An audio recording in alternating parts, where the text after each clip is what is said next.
ਪਹਿਲੀ ਵਾਰ ਹੋਇਆ ਕਿ ਪੰਜਾਬ ਤੇ ਹਰਿਆਣਾ ਹਾਈ ਕੋਰਟ ਦੇ ਵਿੱਚ ਇੱਕ ਕਤਲ ਮਾਮਲੇ ਦੇ ਵਿੱਚ ਸੁਣਵਾਈ ਹੋ ਰਹੀ ਸੀ ਤੇ ਉੱਥੇ ਚੈਟ ਜੀਪੀਟੀ ਦੀ ਵਰਤੋਂ ਕੀਤੀ ਗਈ। ਚੈਟ ਜੀਪੀਟੀ ਹੈ ਕੀ, ਕਿਵੇਂ ਕੰਮ ਕਰਦਾ ਹੈ? ਕਿਸੇ ਅੰਗਰੇਜ਼ ਨੂੰ ਕੋਈ ਕਵੇ ਕਿ ਤੇਰੀ ਭੈਣ ਤਾਂ ਫਲਾਣੇ ਨਾਲ ਫਿਰਦੀ ਸੀ ਨਾ, ਉਹ ਕਹੂਗਾ ਯਾਰ ਕੀ ਗੱਲ ਆ, ਉਹਦੀ ਲਾਈਫ ਆ, ਉਹ ਅਡਲਟ ਹੈ ਨਾ, ਉਹ ਫਿਰ ਸਕਦੀ ਹੈ। ਪਰ ਜੇ ਇਹੀ ਗੱਲ ਤੁਸੀਂ ਕਿਸੇ ਪੰਜਾਬ ਦੇ ਬੰਦੇ ਨੂੰ ਕਹੋ ਕਿ ਬਈ ਉਹ ਕਹੂਗਾ ਤੂੰ ਮੇਰੀ ਭੈਣ ਬਾਰੇ ਬੋਲਿਆ, ਉਹ ਤਾਂ ਉਹਦਾ ਕਤਲ ਕਰਨ ਤੱਕ ਜਾਊਗਾ। ਤਾਂ ਉਹੀ ਗੱਲ ਹੈ ਨਾ, ਪਰ ਉਹੀ ਗੱਲ ਹੈ, ਪਰ ਉਹ ਗੱਲ ਨੂੰ ਜਦੋਂ ਲਾਗੂ ਕੀਤਾ ਜਾਂਦਾ ਹੈ ਉਹਦਾ ਅਸਰ ਜਿਹੜਾ ਹੈਗਾ ਉਹ ਕੰਪਿਊਟਰ ਨਹੀਂ ਐਨਾਲਾਈਜ਼ ਕਰ ਸਕਦਾ। ਕਿ ਇਹਦੇ 'ਚ ਜਿਹੜਾ ਜੀਪੀਟੀ ਦਾ ਆਨਸਰ ਸੀ ਉਹ ਬੜਾ ਖਤਰਨਾਕ ਸੀ। ਉਹ ਕੀ ਸੀ ਕਿ ਬਈ ਜਿਹੜੀ ਗੋਰੀ ਨਸਲ ਹੈ ਉਹ ਕਾਲੀ ਨਸਲ ਨਾਲੋਂ ਸੁਪੀਰੀਅਰ ਹੈ, ਇਹ ਵੀ ਜਵਾਬ ਆਇਆ ਸੀ। ਜੇ ਕਿਸੇ ਸ਼ਡਿਊਲ ਕਾਸਟ 'ਤੇ ਕੋਈ ਹਮਲਾ ਹੁੰਦਾ ਹੈ ਤਾਂ ਉਹਨੂੰ ਜਿਹੜਾ ਹੈ ਜ਼ਮਾਨਤ ਦਿੱਤੀ ਜਾਣੀ ਚਾਹੀਦੀ ਕਿ ਨਹੀਂ ਦਿੱਤੀ ਜਾਣੀ ਚਾਹੀਦੀ। ਤਾਂ ਇਸ ਕਰਕੇ ਇਹ ਬੜਾ ਖਤਰਨਾਕ ਰੁਝਾਨ ਹੈ। ਸਟੇਟ ਤੋਂ ਦੂਜੇ ਸਟੇਟ 'ਚ ਕਿਵੇਂ ਵੇਰੀ ਕਰਦਾ ਹੈ, ਇੱਕ ਕਾਸਟ ਤੋਂ ਦੂਜੀ ਕਾਸਟ 'ਚ ਕਿਵੇਂ ਵੇਰੀ ਕਰਦਾ ਹੈ। ਕਿਹੜੀ ਗੱਲ ਆ ਜਿਹੜੀ ਇੱਕ ਜਾਤ ਨੂੰ ਬਹੁਤ ਚੁਭਦੀ ਹੈ, ਇੱਕ ਜਾਤ ਨੂੰ ਕੁਝ ਵੀ ਨਹੀਂ ਲੱਗਦੀ ਹੈ ਨਾ। ਜੇ ਤੁਸੀਂ ਟੈਕਨੋਲੋਜੀ ਨੂੰ ਬੇਸ ਬਣਾ ਕੇ ਜਿਹੜੇ ਹੈਗੇ ਅਦਾਲਤਾਂ ਦੇ ਫੈਸਲੇ ਨਹੀਂ ਦੇ ਸਕਦੇ, ਇਹਦੇ ਬੜੇ ਮਾਰੂ ਸਿੱਟੇ ਨਿਕਲਣਗੇ। ਆਰਟੀਫੀਸ਼ੀਅਲ ਇੰਟੈਲੀਜੈਂਸੀ ਘਾਤਕ ਸਾਬਤ ਹੋ ਸਕਦੀ ਹੈ। ਹਰ ਚੀਜ਼ ਦੇ ਚੰਗੇ ਫਾਇਦੇ ਵੀ ਹੁੰਦੇ ਨੇ, ਮਾੜੇ ਫਾਇਦੇ ਵੀ ਹੁੰਦੇ ਨੇ। ਪੰਜਾਬ 'ਚ ਜਾਂ ਦੇਸ਼ ਪੱਧਰ ਦੇ ਉੱਤੇ ਵੱਖ-ਵੱਖ ਤਰ੍ਹਾਂ ਦੇ ਮੁੱਦਿਆਂ ਦੇ ਉੱਤੇ ਚਰਚਾ ਹੋ ਰਹੀ ਹੈ। ਉੱਥੇ ਹੀ ਤਕਨੀਕੀ ਤੌਰ 'ਤੇ ਕਿੰਨੀ ਤਰੱਕੀ ਹੋ ਰਹੀ ਹੈ। ਆਰਟੀਫੀਸ਼ੀਅਲ ਇੰਟੈਲੀਜੈਂਸੀ ਦੇ ਨਾਲ ਕੰਮ ਕੀਤੇ ਜਾ ਰਹੇ ਨੇ। ਪਹਿਲੀ ਵਾਰ ਹੋਇਆ ਕਿ ਪੰਜਾਬ ਤੇ ਹਰਿਆਣਾ ਹਾਈ ਕੋਰਟ ਦੇ ਵਿੱਚ ਇੱਕ ਕਤਲ ਮਾਮਲੇ ਦੇ ਵਿੱਚ ਸੁਣਵਾਈ ਹੋ ਰਹੀ ਸੀ ਤੇ ਉੱਥੇ ਚੈਟ ਜੀਪੀਟੀ ਦੀ ਵਰਤੋਂ ਕੀਤੀ ਗਈ। ਚੈਟ ਜੀਪੀਟੀ ਹੈ ਕੀ, ਕਿਵੇਂ ਕੰਮ ਕਰਦਾ, ਇਸ ਦੇ ਫਾਇਦੇ ਕਿੰਨੇ ਨੇ, ਕੀ ਨੁਕਸਾਨ ਵੀ ਹੋ ਸਕਦਾ, ਸੰਭਾਵਨਾਵਾਂ ਕੀ ਨੇ। ਅਦਾਲਤਾਂ ਵਿੱਚ ਵੀ ਕੰਮ ਲਏ ਜਾਣ ਲੱਗੇ ਨੇ, ਹੋਰਨਾਂ ਸੈਕਟਰਾਂ ਦੇ ਵਿੱਚ ਇਸ ਦੀ ਵਰਤੋਂ ਹੋ ਰਹੀ ਹੈ। ਭਾਰਤ ਦੇ ਵਿੱਚ ਕਾਰਗਰ ਸਾਬਤ ਹੁੰਦਾ ਹੈ। ਇਸ ਦੇ ਉੱਤੇ ਮਸਲੇ ਦੇ ਉੱਤੇ ਪੂਰੀ ਗੱਲਬਾਤ ਕਰਾਂਗੇ ਚੈਟ ਜੀਪੀਟੀ ਬਾਰੇ ਕਿ ਆਖਰਕਾਰ ਇਹ ਪੂਰਾ ਮਸਲਾ ਕੀ ਹੈ ਔਰ ਇਸ ਦੀ ਵਰਤੋਂ ਤੇ ਦੁਰਵਰਤੋਂ ਕਿਵੇਂ ਹੋ ਸਕਦੀ ਹੈ। ਸਾਰੀਆਂ ਗੱਲਾਂ ਬਾਤਾਂ ਕਰਾਂਗੇ। ਮੇਰੇ ਨਾਲ ਪੰਜਾਬ ਤੇ ਹਰਿਆਣਾ ਹਾਈ ਕੋਰਟ ਦੇ ਵਕੀਲ ਨੇ ਜਗਤਾਰ ਸਿੰਘ ਸਿੱਧੂ, ਉਹਨਾਂ ਨਾਲ ਅਸੀਂ ਗੱਲਬਾਤ ਕਰਦੇ ਹਾਂ। ਵਕੀਲ ਸਾਹਿਬ, ਤੁਸੀਂ ਵੈਸੇ ਤਾਂ ਦਲੀਲਾਂ ਅਪੀਲਾਂ ਨੂੰ ਲੈ ਕੇ ਤਾਂ ਕਾਫੀ ਜਦੋਂ ਵਿੱਚੋਂ ਦੀ ਗੋ ਥਰੂ ਹੁੰਦੇ ਹੋ ਮਸਲਿਆਂ ਦੇ, ਤੇ ਕਾਫੀ ਤਜਰਬੇ ਦੇ ਵਿੱਚੋਂ ਚੀਜ਼ਾਂ ਸਿੱਖੀਆਂ ਜਾ ਸਕਦੀਆਂ। ਪਰ ਇੱਕ ਨਵਾਂ ਹੈ ਚੈਟ ਜੀਪੀਟੀ, ਇਸ ਦੇ ਫਾਇਦੇ ਨੁਕਸਾਨ ਕੀ ਹੋ ਸਕਦੇ ਨੇ? ਖਾਸ ਕਰਕੇ ਜਿਵੇਂ ਇੱਕ ਅਦਾਲਤ ਦੇ ਵਿੱਚ ਮਸਲਾ ਆਇਆ, ਉਸ ਦੀ ਸਲਾਹ ਲਈ ਗਈ, ਜਵਾਬ ਪੁੱਛਿਆ ਗਿਆ, ਉਸੇ ਦੇ ਆਧਾਰ ਦੇ ਉੱਤੇ ਹੀ ਫੈਸਲਾ ਇਹ ਆਉਂਦਾ ਹੈ ਕਿ ਉਸ ਮੁਲਜ਼ਮ ਦੀ ਜਿਹੜਾ ਕਤਲ ਮਾਮਲੇ ਸੀ ਉਸ ਦੀ ਅਰਜੀ ਹੈ ਜਿਹੜੀ ਜ਼ਮਾਨਤ ਅਰਜੀ, ਉਹ ਖਾਰਜ ਕਰ ਦਿੱਤੀ ਗਈ। ਪਹਿਲਾਂ ਤਾਂ ਮੈਂ ਜਿਹੜਾ ABC ਚੈਨਲ ਪੰਜਾਬ ਹੈ, ਮੈਂ ਤੁਹਾਡਾ ਸ਼ੁਕਰਗੁਜ਼ਾਰ ਵੀ ਹਾਂ ਕਿ ਤੁਸੀਂ ਇੱਕ ਬਹੁਤ ਸੈਂਸੀਟਿਵ ਮੁੱਦਾ ਜਿਹੜਾ ਚੁੱਕਿਆ। ਆਮ ਤੌਰ 'ਤੇ ਜਿਹੜੇ ਮੀਡੀਆ ਦੇ ਵਿੱਚ ਇਸ ਤਰ੍ਹਾਂ ਦੇ ਜਿਹੜੇ ਮੁੱਦੇ ਨਹੀਂ ਚੁੱਕੇ ਜਾਂਦੇ।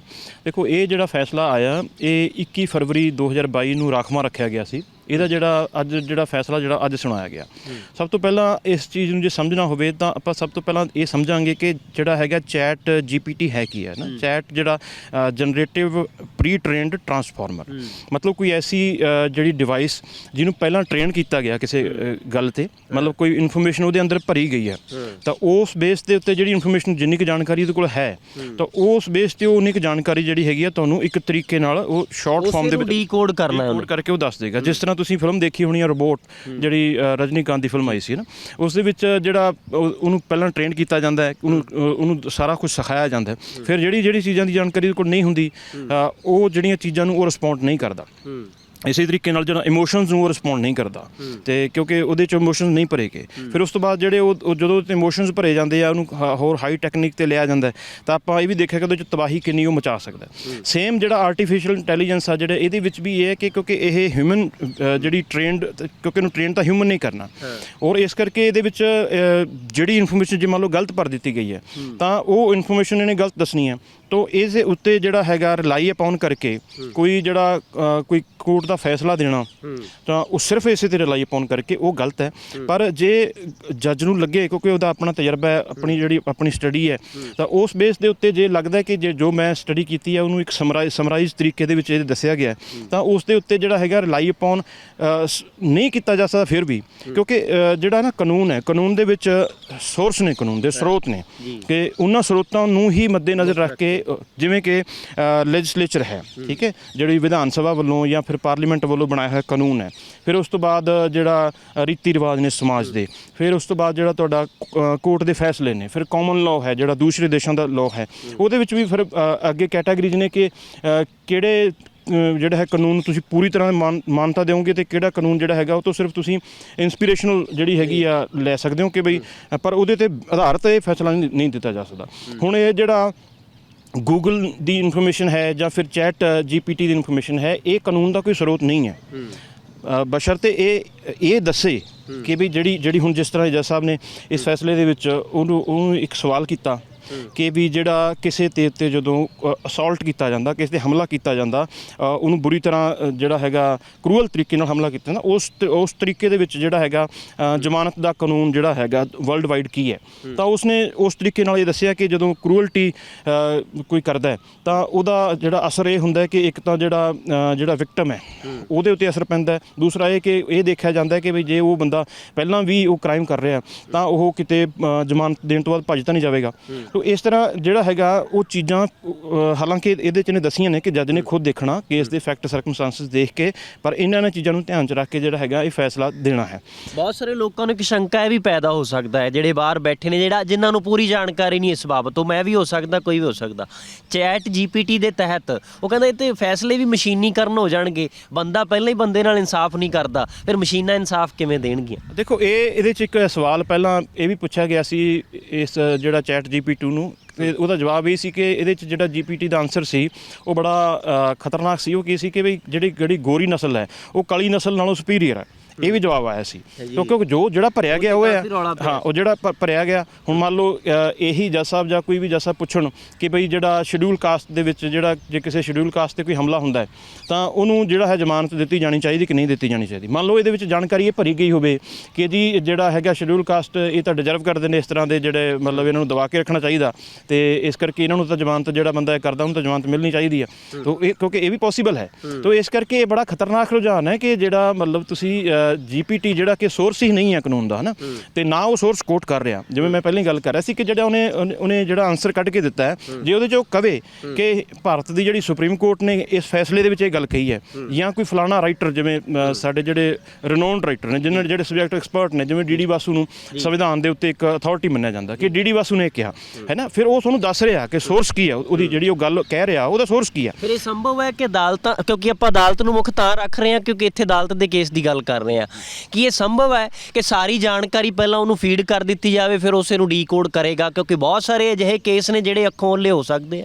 ਦੇਖੋ ਇਹ ਜਿਹੜੇ ਵੀ ਪ੍ਰੋਫੈਸ਼ਨ ਨਾ, ਹਿਊਮਨ ਜਿਹੜੀ ਟੈਲੈਂਟ ਜਾਂ ਹਿਊਮਨ ਜਿਹੜਾ ਆਪਾਂ ਜਿਵੇਂ ਕਹਾਂਗੇ ਵੀ ਇੱਕ ਤੁਹਾਡਾ ਜਿਹੜਾ ਮਾਈਂਡ ਦਾ ਐਨਾਲਿਸਿਸ ਹੈ, ਜਿਹੜਾ ਸੋਸ਼ਲ ਜਿਹੜਾ ਇਹਨੂੰ ਇੱਕ ਆਰਡੀਨਰੀ ਪ੍ਰੂਡੈਂਟ ਮੈਨ ਦੀ ਥਿਓਰੀ ਜਿਹੜੀ ਮੰਨੀ ਜਾਂਦੀ ਹੈ ਲਾਅ ਦੇ ਵਿੱਚ, ਕਿ ਜਿਹੜਾ ਆਮ ਸਮਾਜ ਦੇ ਵਿੱਚ ਜਿਹੜਾ ਰਹਿਣ ਵਾਲਾ ਆਦਮੀ ਉਹ ਕੀ ਸੋਚਦਾ, ਉਸ ਤਰੀਕੇ ਨਾਲ ਜਿਹੜੀ ਉਹ ਸਮਝ ਪੈਦਾ ਕਰਕੇ ਫਿਰ ਉਹ ਜਿਹੜੇ ਫੈਕਟ ਨੇ, ਹੁਣ ਉਹਨੇ ਤਾਂ ਜਾਣਕਾਰੀ ਜੋ ਭਰਤੀ ਉਹ ਦੱਸ ਦਿੱਤੀਆਂ ਨੇ, ਹੁਣ ਕਿਸੇ ਕੇਸ ਤੇ ਉਹ ਲਾਗੂ ਹੁੰਦੀ ਕਿ ਨਹੀਂ ਲਾਗੂ ਹੁੰਦੀ, ਉਹ ਕੇਸ ਦੇ ਫੈਕਟ ਕੀ ਨੇ। ਹੁਣ ਮੰਨ ਲਓ ਕਿਸੇ ਨੇ ਕਤਲ ਕਰਤਾ, ਕਿਸੇ ਨੇ ਬੰਦੇ ਨੇ ਬਹੁਤ ਸੋਚ ਸਮਝ ਕੇ ਕਤਲ ਕੀਤਾ, ਉਹਦੇ ਉੱਤੇ ਕਤਲ ਦੀ ਸਜ਼ਾ ਕੀ ਹੈ, ਔਰ ਇੱਕ ਬੰਦੇ ਨੇ ਜਿਹੜਾ ਕਤਲ ਕੀਤਾ ਕਿ ਉਹ ਬੰਦੇ ਦੋ ਦੋਸਤ ਖੜੇ ਸੀ, ਲੜ ਪਏ, ਉਹ ਤੋਂ ਵੱਜਿਆ, ਹੈ ਨਾ, ਜਾਂ ਉਹਨੇ ਕੋਈ ਇਹੋ ਜਿਹੀ ਗੱਲ ਤਾਨਾ ਮਿਹਣਾ ਮਾਰਤਾ, ਉਹ ਉਸ ਤਰੀਕੇ 'ਚ ਉਹਨੇ ਕਤਲ ਕਰਤਾ, ਤਾਂ ਫਿਰ ਉਹਦੇ ਵਿੱਚ ਉਹ ਸਜ਼ਾ ਕੀ ਹੈ।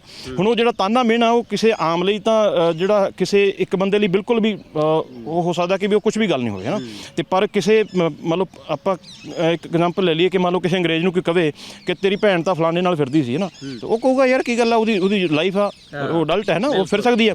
ਪਰ ਜੇ ਇਹੀ ਗੱਲ ਤੁਸੀਂ ਕਿਸੇ ਪੰਜਾਬ ਦੇ ਬੰਦੇ ਨੂੰ ਕਹੋ ਕਿ ਬਈ ਉਹ ਕਹੂਗਾ ਤੂੰ ਮੇਰੀ ਭੈਣ ਬਾਰੇ ਬੋਲਿਆ, ਉਹ ਤਾਂ ਉਹਦਾ ਕਤਲ ਕਰਨ ਤੱਕ ਜਾਊਗਾ। ਤਾਂ ਉਹੀ ਗੱਲ ਹੈ ਨਾ, ਪਰ ਉਹੀ ਗੱਲ ਹੈ, ਪਰ ਉਹ ਗੱਲ ਨੂੰ ਜਦੋਂ ਲਾਗੂ ਕੀਤਾ ਜਾਂਦਾ ਹੈ ਉਹਦਾ ਅਸਰ ਜਿਹੜਾ ਹੈਗਾ ਉਹ ਕੰਪਿਊਟਰ ਨਹੀਂ ਐਨਾਲਾਈਜ਼ ਕਰ ਸਕਦਾ।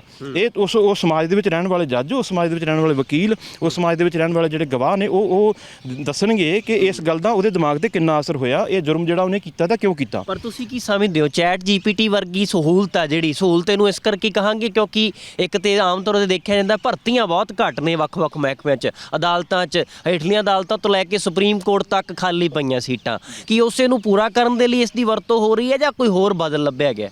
ਨਹੀਂ, ਜੱਜਸ ਨੂੰ ਤਾਂ ਰਿਸਰਚਰ ਮਿਲੇ ਹੋਏ ਨੇ, ਲਾਅ ਰਿਸਰਚਰ ਜਿਹੜੇ ਨਾ, ਇੱਕ ਜੱਜ ਨੂੰ ਦੋ ਮਿਲੇ ਹੁੰਦੇ ਆ, ਉਹਨਾਂ ਦਾ ਕੰਮ ਇਹੀ ਹੈ ਕਿ ਇਸ ਵਿਸ਼ੇ ਦੇ ਉੱਤੇ ਲਾਅ ਜਿਹੜਾ ਹੈ ਲੱਭ ਕੇ ਲਿਆਓ, ਠੀਕ, ਉਹਨਾਂ ਦਾ ਇਹ ਕੰਮ ਹੈ। ਔਰ ਦੂਜੀ ਗੱਲ ਸਾਡੇ ਕੋਲ ਆਪਣੇ ਜਿਹੜੇ ਹੈਗੇ ਨੇ ਸੌਫਟਵੇਅਰ ਨੇ, ਜਿਸ ਤਰ੍ਹਾਂ ਸੁਪਰੀਮ ਕੋਰਟ ਕੇਸਿਸ ਆਨਲਾਈਨ ਹੈ, ਹੋਰ ਜਿਹੜੇ ਬਹੁਤ ਸਾਰੇ ਸੌਫਟਵੇਅਰ ਨੇ ਜਿੱਥੋਂ ਸਾਨੂੰ ਜਿਹੜਾ ਕਾਨੂੰਨ ਈਜ਼ੀਲੀ ਮਿਲ ਜਾਂਦਾ। ਤੋ ਇਸ ਕਰਕੇ ਜਿਹੜਾ ਚੈਟ GPT ਤੇ ਜਿਹੜਾ ਰਿਲਾਈ ਅਪਾਉਨ ਕਰਨਾ, ਕਿਉਂਕਿ ਹਾਲਾਂਕਿ ਫੈਸਲਾ ਮੈਂ ਪੜ੍ਹਿਆ ਸਾਰੇ ਦਾ ਸਾਰਾ ਇਸ ਗੱਲ ਤੇ ਰਿਲਾਈ ਅਪਾਉਨ ਨਹੀਂ ਕੀਤਾ ਗਿਆ, ਇੱਕ ਸਿਰਫ ਉਹਦੇ 'ਚ ਇਹ ਦੱਸਿਆ ਗਿਆ ਕਿ ਬਈ ਇਹ ਵਰਲਡ ਵਾਈਡ ਵਿਊ ਕੀ ਹੈ ਇਹਦੇ ਬਾਰੇ, ਠੀਕ ਹੈ, ਉਹਦੇ ਬਾਰੇ ਉਹਨਾਂ ਨੇ ਜਿਹੜੀ ਇਨਫੋਰਮੇਸ਼ਨ ਆ ਉਹ ਚੈਟ GPT ਤੋਂ ਲਈ ਹੈ। ਹਾਲਾਂਕਿ ਉਹ ਵੀ ਜਿਹੜਾ ਵਰਲਡ ਵਾਈਡ ਵਿਊ ਜਿਹੜਾ ਹੈਗਾ ਉਹ ਚੈਟ GPT ਸਾਰਾ ਦੱਸ ਰਿਹਾ ਜਾਂ ਕੁਝ ਦੇਸ਼ਾਂ ਦਾ ਦੱਸ ਰਿਹਾ ਨਾ, ਇਹ ਵੀ ਇੱਕ ਡਿਬੇਟੇਬਲ ਪੁਆਇੰਟ ਹੈ। ਤੇ ਪਰ ਜੇ ਆਪਾਂ ਕਹੀਏ ਕਿ ਵੀ ਜਿਹੜੇ ਹੁਣ ਲਾਅ ਰਿਸਰਚਰ ਨੇ ਜਿਹੜੇ ਉਹ ਤਨਖਾਹ ਲੈ ਰਹੇ ਨੇ, ਫਿਰ ਉਸ ਤੋਂ ਬਾਅਦ ਜਿਹੜਾ ਸਾਡੇ ਕੋਲ ਜਿਹੜਾ ਸੌਫਟਵੇਅਰ ਹੈ, ਹਰ ਜੱਜ ਨੂੰ ਇੱਕ ਸੌਫਟਵੇਅਰ ਮਿਲਦਾ ਜਿਹੜਾ ਫ੍ਰੀ ਮਿਲਦਾ ਹੈ ਨਾ, ਜਿਹਦਾ 35 ਤੋਂ 40,000 ਰੁਪਏ ਸਾਲਾਨਾ ਜਿਹਦੀ ਕਾਸਟ ਹੁੰਦੀ ਹੈ।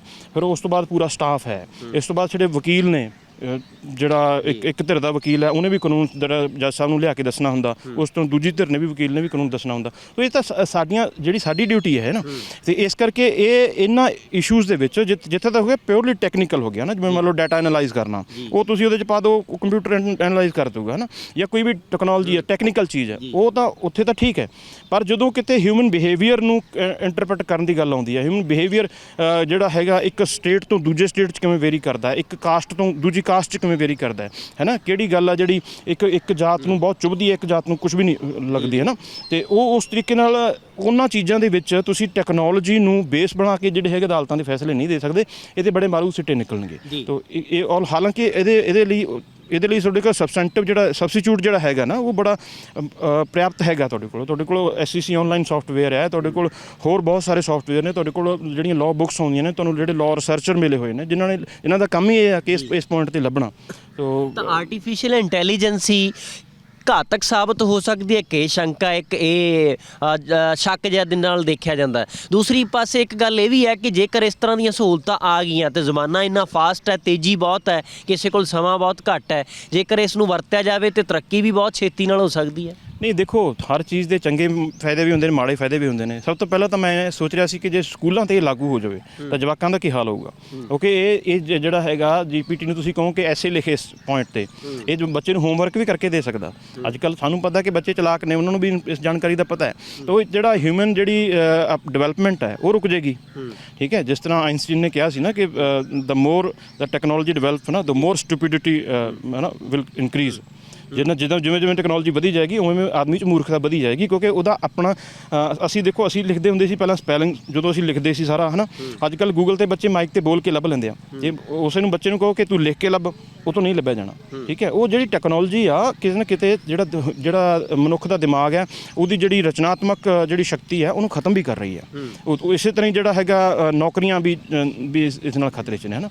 ਔਰ ਦੂਸਰਾ ਜਿਹੜਾ ਹੈਗਾ ਆਰਟੀਫਿਸ਼ੀਅਲ ਇੰਟੈਲੀਜੈਂਸ ਕੁਝ ਫੀਲਡ ਦੇ ਵਿੱਚ ਠੀਕ ਹੈ ਕਾਰਗਰ ਹੈ, ਪਰ ਇਸ ਤਰ੍ਹਾਂ ਦੇ ਫੀਲਡ ਜਿੱਥੇ ਇੱਕ ਮਤਲਬ ਬਹੁਤ ਜ਼ਿਆਦਾ ਤੁਹਾਨੂੰ ਜ਼ਰੂਰਤ ਹੈ ਇੱਕ ਬੰਦੇ ਦੇ ਦਿਮਾਗ ਨੂੰ ਸਮਝਣ ਦੀ, ਉਸ ਦੇ ਹਾਲਾਤਾਂ ਨੂੰ ਸਮਝਣ ਦੀ, ਫਿਰ ਉਸ ਦੇ ਅਨੁਸਾਰ ਕੋਈ ਫੈਸਲਾ ਦੇਣ ਦੀ, ਉੱਥੇ ਜਿਹੜਾ ਹੈਗਾ ਇਸ ਦੀ ਵਰਤੋਂ ਜਿਹੜੀ ਹੈਗੀ ਆ ਉਹ ਬਹੁਤ ਹੀ ਜ਼ਿਆਦਾ ਸੋਚ ਸਮਝ ਕੇ ਕਰਨੀ ਪਏਗੀ ਸਾਨੂੰ। ਕਿਉਂਕਿ ਜੇ ਅਸੀਂ ਇਸ ਤਰ੍ਹਾਂ ਥੋਕ ਦੇ ਵਿੱਚ ਜਿਹਦੀ ਵਰਤੋਂ ਕਰਨੀ ਸ਼ੁਰੂ ਕਰ ਦਿਆਂਗੇ, ਹਾਲਾਂਕਿ ਇਸ ਫੈਸਲੇ ਤੋਂ ਨਹੀਂ ਲੱਗਦਾ, ਤੇ ਇਸ ਤਰ੍ਹਾਂ ਦੀ ਵਰਤੋਂ ਸ਼ੁਰੂ ਕਰ ਦਾਂਗੇ ਤਾਂ ਉਹਦੇ ਸਿੱਟੇ ਬੜੇ ਮਾਰੂ ਨਿਕਲਣਗੇ। ਕਿਉਂਕਿ ਆਖਰ ਨੂੰ ਜੋ ਇਨਫੋਰਮੇਸ਼ਨ ਭਰੀ ਗਈ ਆ ਉਹਨੇ ਉਹਦੇ ਮੁਤਾਬਕ ਜਵਾਬ ਦੇਣਾ। ਜੇ ਉਹਦੇ 'ਚ ਗਲਤ ਇਨਫੋਰਮੇਸ਼ਨ ਭਰਤੀ ਤਾਂ ਫਿਰ ਸਿੱਟੇ ਵੀ ਗਲਤ ਨਿਕਲਣਗੇ। ਜੀ ਬਹੁਤ ਸ਼ੁਕਰੀਆ ਜੀ।